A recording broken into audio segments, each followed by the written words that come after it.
Il arrive fréquemment que dans un chiffrier, vous devez prendre des décisions. Ici, le nombre de kilomètres et la durée. J'ai une règle. Si le nombre de kilomètres est plus petit ou égal à 50, on affiche 1. Sinon, multipliez le nombre de kilomètres par 0,02. On voit qu'il y a une décision à prendre. Avec le si la condition est vraie, c'est celle-là. Et si la condition est fausse, c'est celui-là. Donc, il y a 3 parties dans le si. On va construire la fonction si avec une condition. Et si la condition est vraie, on va faire la deuxième partie. Et si la condition est fausse, c'est la troisième partie qui s'exécute. Dans durée, je tape égal si, parenthèse, le nombre de kilomètres qui est ici, plus petit ou égal à 50. Et si ça c'est vrai, on met 1 tout simplement.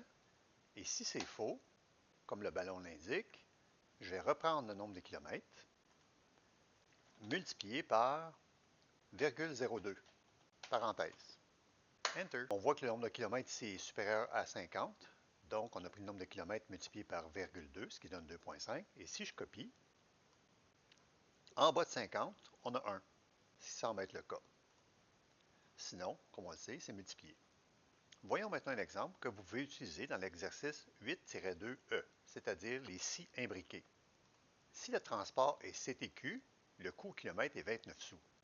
Si le transport est RAC, 26 sous. Si c'est un autre transport, 33 sous. Un si, et à l'intérieur du premier si, un autre si.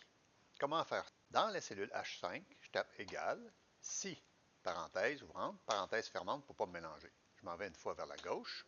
On s'attend à avoir un test. Donc, ce que je vais faire, c'est en regard à la règle, le premier transport, c'est CTQ. Je reviens.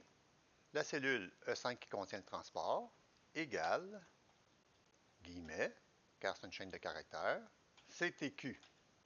On ne met pas de guillemets quand c'est un numérique. Si c'est des lettres, on met ça entre guillemets. Si c'est des lettres et des chiffres, il faut mettre un guillemet. Si c'est seulement des chiffres, aucun guillemet.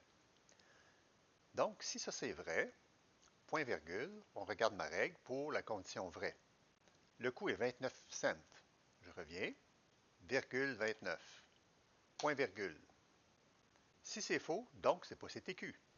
Point virgule. Je suis maintenant rendu dans la partie fausse, c'est-à-dire que c'est pas CTQ. Je reviens dans mon tableau. Si c'est pas CTQ, je vais vérifier si c'est RAC.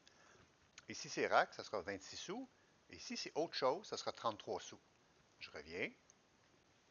Et c'est là que je fais un autre si, dans la partie fausse. Si, parenthèse qui ouvre, parenthèse qui ferme. Je reviens vers la gauche.